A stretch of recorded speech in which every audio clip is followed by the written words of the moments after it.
كلية الفقه الحنفي تقدم.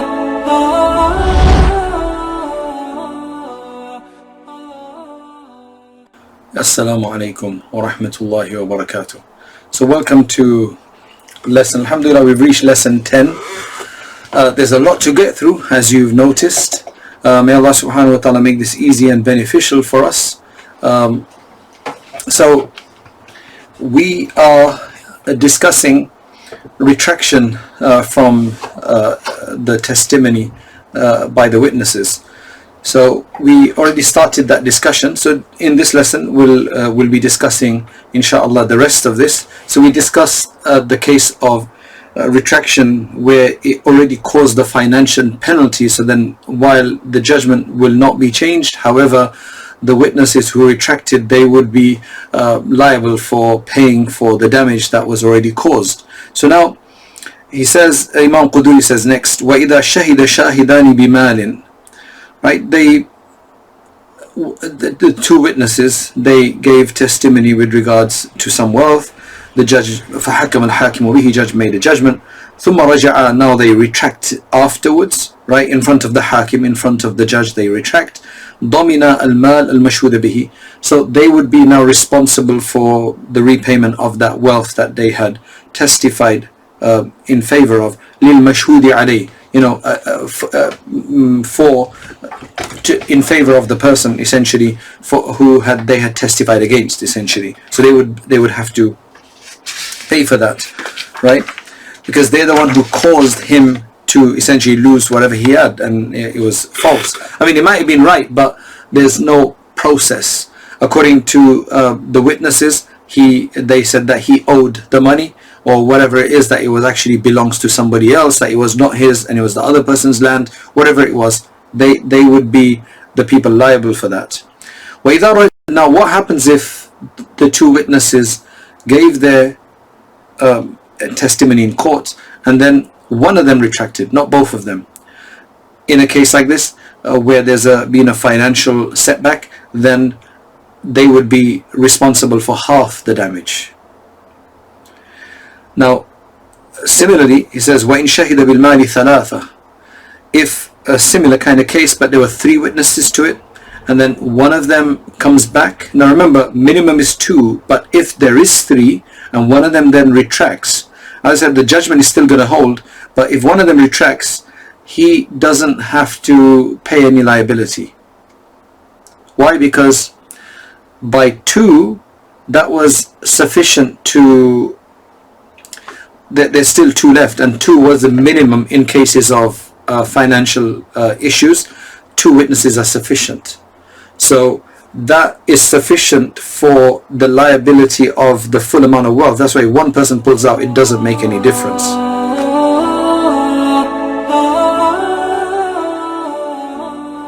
However, فَإِنْ رَجَعَ آخَرُ, this is where it gets a bit interesting, that one person came out of the three, retracted, right? Makes no difference, nothing changes.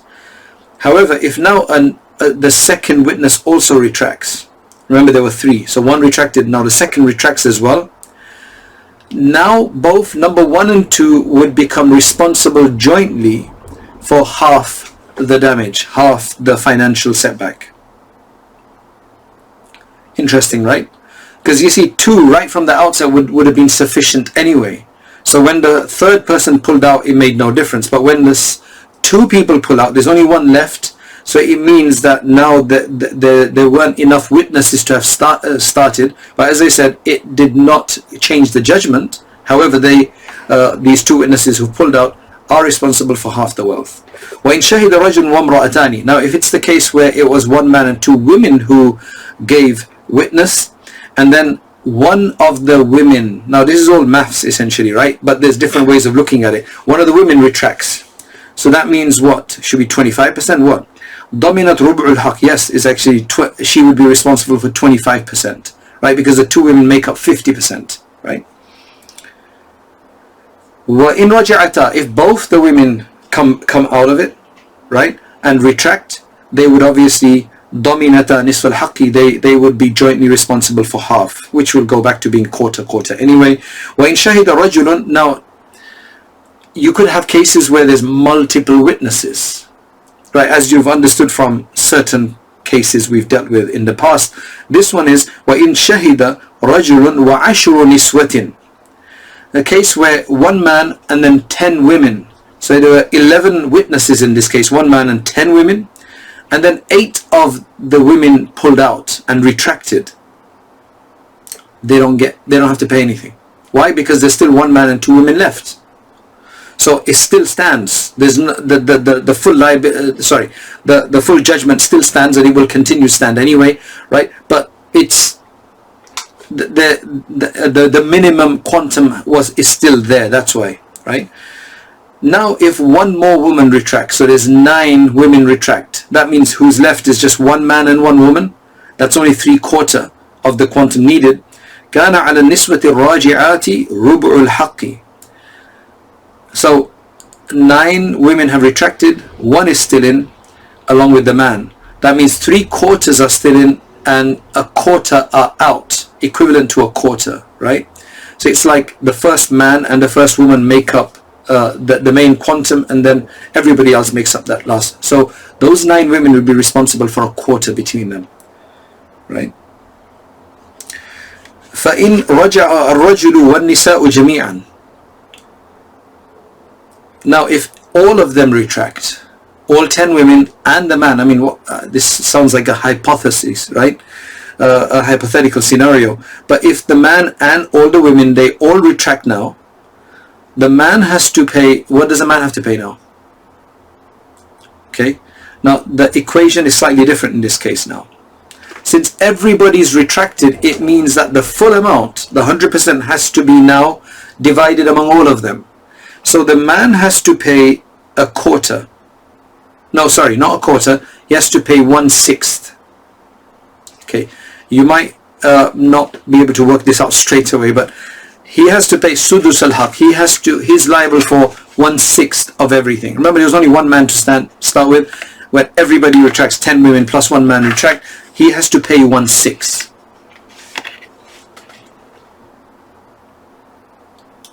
And all the women, the 10 women, they have to pay 5/6, right? This is according to Abu Hanifa. So he pays 1/6, the other 5/6. So you'll have to split up into 6. One the man pays, the other they have to pay. Why? لأن كل امرأتين قامتا مقام رجل واحد. Why? Because the equation is that one man is equivalent to 2 women. There's 5 sets of women, because there's 10. So there's 5 sets of women. So 5 sets of women and 1 man. That means that there's 6 portions, 6 sections, segments. That means the man is responsible for 1 segment, and every 2 women, right, a pair of women are responsible for another 6. So that means the women are responsible for 5/6 altogether, right? And the man is responsible for 1/6. Imam Yusuf and Imam Muhammad Sahibain, they look at it differently. They say, ala rajuli an-nisf. No, the man has to pay half, because without there being 1 man, even if there are 20 women, it wouldn't have worked. So the man takes on 50%, right? So he has to pay a half, and the women, all 10 women together jointly have to do the other half, the other 50%. So that's Imam Abu Hanifa's opinion is the stronger opinion here, but at least you understand the equation is quite simple once you understand that. Right, now let's just say that there are 2 witnesses, 2 male witnesses, who testify regarding upon a woman that yes, she's married, right? That she got married on a dowry that ala mahrin bi miqdari mahri mithliha, similar to her average women of her family's dowry, which is, let's just say, is £1,000, right? Or it was less than that, or it was more than that. So let's just say her average of her family was 1,000. So they said it was less or more, whatever it is, any number.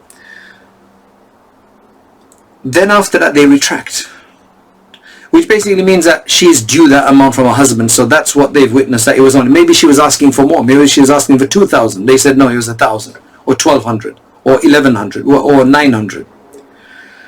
In that case, فَلَا ضَمَانَ عَلَيْهِمَا. There's no liability.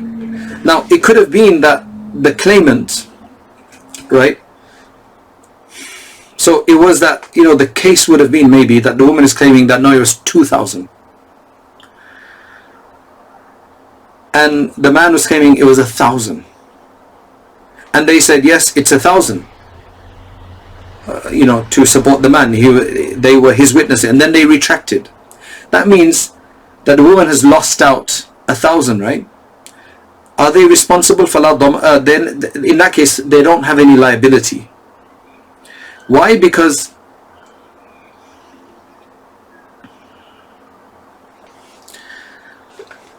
there's a certain, what the dowry represents is the permissibility of man to have intimacy with that woman. It's called milkul buda in Arabic, that he's owning the right to have sexual intercourse. Now that's not something that can be quantified and say it's worth 1,000 or 2,000 or 5,000 or whatever. So if it's something that can't be quantified like that, it's left alone, right? It's left alone. So there can't be any financial penalty in this regard. The only time that this becomes quantifiable in a sense is at the time of nikah itself, that okay, no, you better pay this mahar. Okay, only at the outset. But once it's done, then it's all the same, right? Whether then he enjoys her 50 times or 1,000 times, or he pays this much or that much. At the outset, whatever becomes fixed, that is the only time that is allowed. I mean, this is a technicality. Similarly is the case that they don't have to pay anything if they retracted afterwards, where if they bore witness against the man in this case that he did agree to marry the woman at her average mahar, at her average dowry, he's claiming less, but the woman is essentially bringing these two witnesses, say no, it was 1,000, whereas he was claiming 500, so he's going to have to pay her, right? So in this case as well, if they retracted afterwards, the man has had to pay 500 extra. But again, there's no quantifiable asset here, right? It's just not quantifiable asset in that case. The ability, the payment you give to enjoy intimacy with one another. However, if she had asked for more than her mahrul mithl, so her mahrul mithl, which means her average mahr was 1,000, but she was claiming 2,000, and they testified against the man in that regard. Now they retract. That means the man had to pay more than her average amount, 2,000. They will be liable in that case. Why? Because that's over and beyond the average, so they see that's quantifiable. Then there's now the cases that we're dealing with are regarding, for example, we're dealing with cases of sale now at a certain price. So in a sale, you have the recommended retail price, or the value.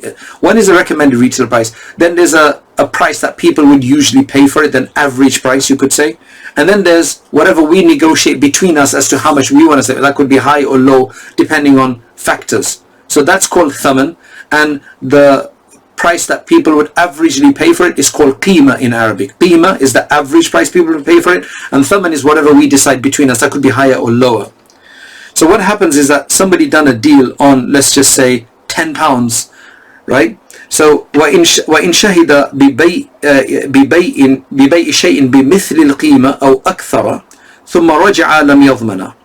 What they're saying here is, let's just say that the average price of it outside in the market is £10, and they testified that yes, he sold it for £10 or £11 or £12, right? Now, since the seller actually got his average price for it, right, and then after that they retract afterwards, they're not going to be liable for anything, because the seller, at least, he's got and the other person, the buyer, has had to pay, at least the market price or a bit extra, right? This is again if they don't have any so this was the proof that he put out there. Obviously in this case they're going to be witnesses for most likely the seller. It could be either way, to be honest. It could be either way, right? وَإِنْ كَانَ مَا شَهِدَ بِهِ بِأَقَلَّ مِنَ الْقِيمَةِ ضَمِنَ النُّقْصَانِ. However, if the claim was actually from the buyer's side in this case, that no, I only purchased it for 9, and these guys were witnesses for the buyers, and then they retract, which means that the seller has lost. So in that case, it says that they would be responsible for that additional up to the average price of it, which is the £1.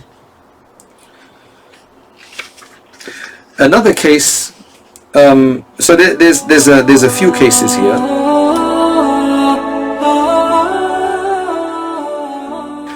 If they bear witness, 2 witnesses, that a man has divorced his wife قبل الدخول, before, so a couple got married, they did not meet one another, they had no consummation.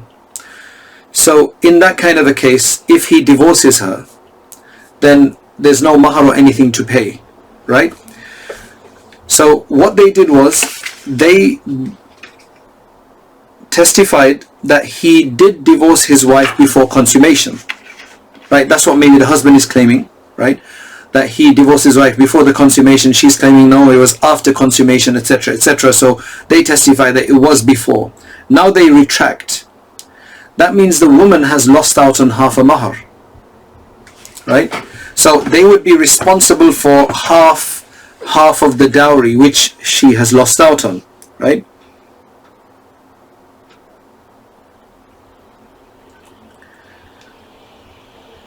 So the way it works is that if there was a dowry that was stipulated, then the woman would have got half of that dowry, but she lost out.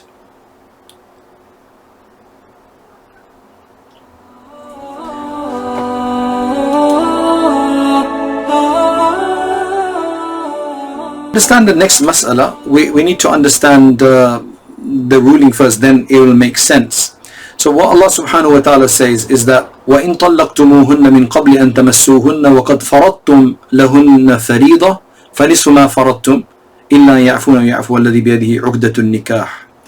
If you divorce them, let's just say a couple got married, before any kind of consummation, before intimacy or anything of that nature, he divorced her, and they had stipulated a mahar, so the mahar was supposed to be £1,000, for example. Then what happens is he is liable for only half the mahar, just by merely being married to her. Even though they didn't have no intimacy, no consummation, he still has to pay half the mahar. Had they not stipulated a mahar but got married, but there was no mahar discussed, then he still has to give mut'ah, which is basically one set of clothing. Okay, so there's always a liability there. However, as they will discuss in this mas'ala, that sometimes if the separation had to happen because of a fault or push of the woman, then in that case the half a mahar drops. Okay, in certain cases then he doesn't have to pay anything. So keeping that in mind, let's read the next section. He says, if there was a nikah and then there's a dispute about when the husband divorced his wife, whether it was before consummation or after consummation. So the husband is obviously saying it was before consummation, so that he only has to pay half or none. Okay, actually he's saying that I think in this particular case the scenario is that he's saying that the woman forced him to divorce, so he doesn't have to pay anything. That means the woman's not going to get anything, and he brings these 2 witnesses and they say yes, that was the case, we bear witness to that. Then they retract. So who's lost something? The person who's losing is the wife, right? She's losing the potential for half the mahar. Okay, she's the potential, she's lost half the mahar, right? That half that she was supposed to get.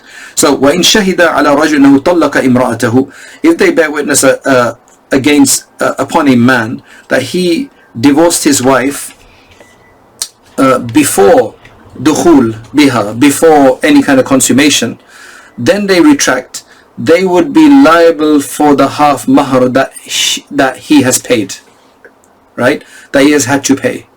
Okay.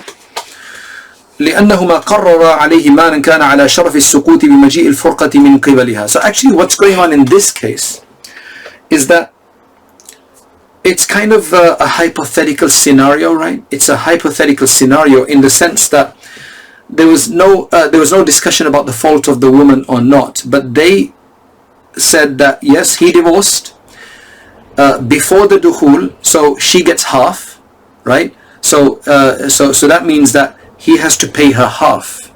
Then after that, they pull out and retract it, but he's already had to pay her half. So they're responsible for the half mahr that he had to pay her. So how would it be a disadvantage? Well, the disadvantage would be that how the man could have gotten away with less is that if there was some way that he could have established that the fault was hers, then he wouldn't have had to pay anything. But they bore witness on behalf of the wife to say that yes, he did that before, and the fault was basically not the woman's. Essentially, that has to be assumed here for this to make sense, right? So that's why they would be liable for that half a mahr, half a dowry that the husband had to pay the wife. The next case is وَإِنْ كَانَ بَعْدَ الدُّخُولِ لَمْ يَضْمَنَ. Of course, if this was a case or a dispute about when the divorce took place, but it was after the dukhul, meaning if it was after consummation, right, they would not be liable for anything, because a full mahr is necessary regardless whether it's her fault or his fault for the divorce taking place. Once a person has consummated the marriage, then the full dowry becomes obligatory, right? There's no half left afterwards. There's no half option left anymore. The full dowry becomes necessary regardless of whether it's his fault or her fault. Yes, if she's the one who's pushing for it, he can do a khula where he negotiates with her to cancel the mahar or to pay him back or whatever. If he gives her a divorce, then that would become a different case, right? So if they do retraction afterwards, it won't make a difference. وَإِنْ شَهِدَ أَنَّهُ عَتَقَ عَبْدَهُ ثُمَّ رَجَعَ ضَمِنَ قِيمَتَهُ. Another very simple mas'ala. He's saying that if they bear witness that he freed his slave, so it's gone to court, the court, essentially what happened is that the slave took the master to court that he freed me, and the master say, I did not free him. They bring these two witnesses. The slave brings the two witnesses, and they say, yeah, we saw him free, we heard him, it was very clear he freed the slaves, right? And then after that, they retract afterwards. They're going to have to pay the value of the slave because the man has lost, the master has lost his slave, so they're going to have to pay his value to him. وإن شهد بقصاص ثم رجع بعد القتل ضمن الدية. This is a case where they testify that person X killed person Y, and then after ثم رجع بعد القتل, Ya Allah, after this guy is killed for that and the penalty is done, then they come back and say, no, sorry, we retract now, we were incorrect. Now again, we don't know what the reality is, it's just that they're retracting. They would be now, the murderer has been killed now.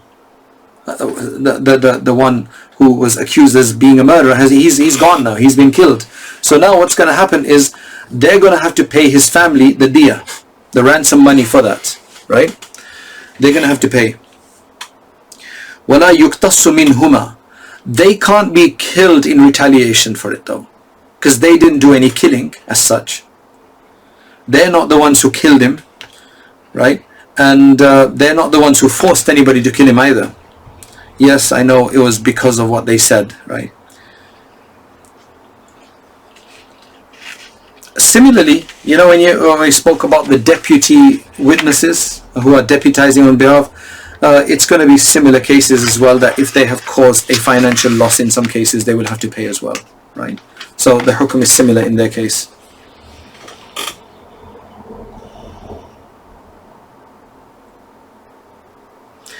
Right, there's another issue here, which is that, let's just say that there was a case of a deputy, giving witness.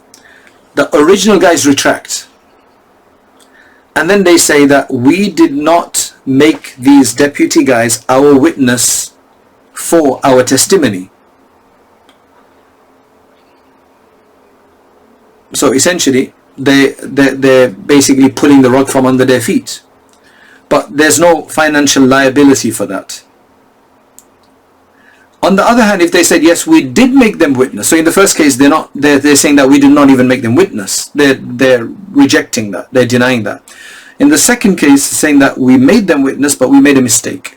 In that case, they would be responsible. Right? There's some difference of opinion here. We're not going to go into that right now. On the other hand, if the deputy witnesses, after a judgment was made with their testimony, if they somehow belied the original witnesses, or said that we made a mistake or whatever, that's going to be ignored now, right? Because once the process has taken place, it's too much to keep going back, so they're going to ignore that. Right. Now we got a case of the zina. I said that requires 8 witnesses. That requires 4 male witnesses. So let's just say that there were 4 male witnesses who witnessed to the fact that this particular individual committed zina. Right? Now, if it's a married person who does it, there's stoning. And if it's an unmarried person who's never been married before who commits zina, then there's flogging. So there's a big difference between them. So what you need in this case is that you need somebody to also witness that this guy is married, or has been married in the past.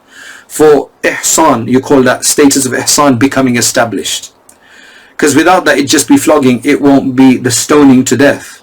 So you had the 4 witnesses say, yes, he committed zina. That's established. But we now need 2 witnesses to say that he has been married before. Now what happens is, the fornication witnesses, they haven't retracted, but the witnesses to say he's been married before so that he has a status of ihsan, they retract. Right? That means that he was given the punishment of stoning rather than that. They would not be they would not be liable for any penalty or anything of that nature. Right? Why? Because the real reason for him gaining a penalty or being guilty is the fornication itself. That's just an additional, that's not the main objective of it. Right? Yes, I know it creates a big difference in the outcome, but he's saying that the main reason is why did he fornicate. So that was the case, right?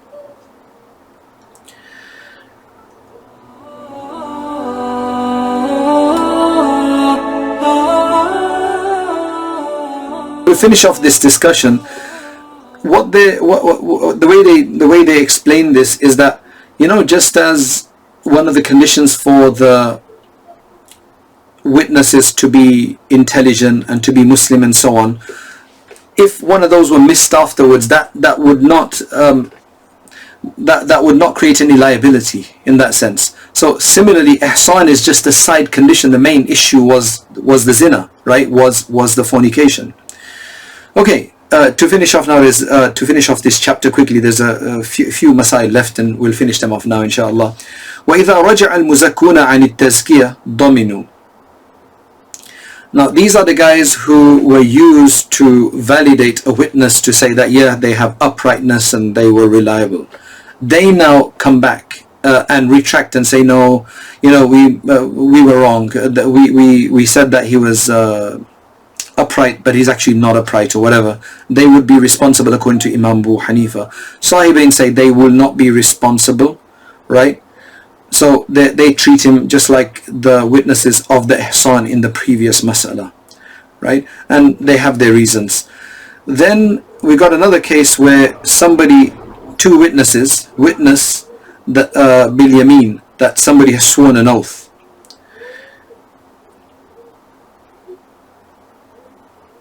And there's 2 other witnesses who say that so what this is a bit of a longer case. That let's just say that a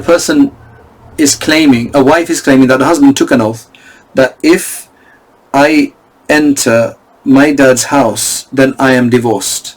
Or, yeah, let's just say that. So that means that the guy took an oath that she would be divorced if she entered the house, or if he entered the house. So that is the oath itself.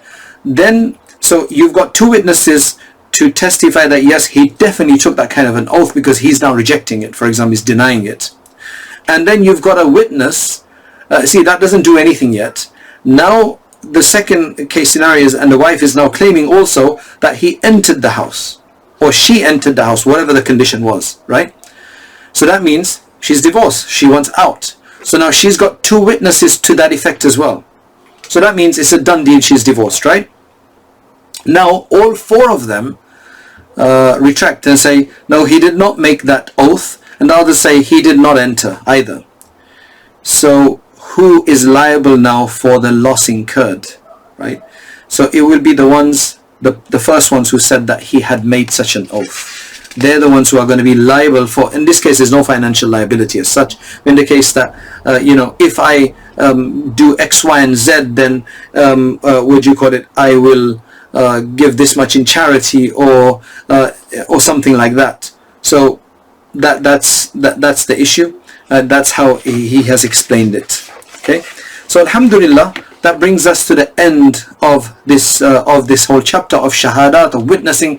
Hopefully we've been able to benefit from that, understand the underlying dynamics of that and the mechanics of that, and that will help us inshallah. As you know, there are some quirky masail within that. As long as we remember those, the rest of it is quite straightforward, quite standard. We can understand it, make a note of it, and that's how we understand it. So if you just make a note of the procedure in all of these things, it will help us a lot. So we've covered all of those things, and may Allah subhanahu wa ta'ala bless us with that. Jazakumullah khairun. We'll see you in the next lesson inshallah.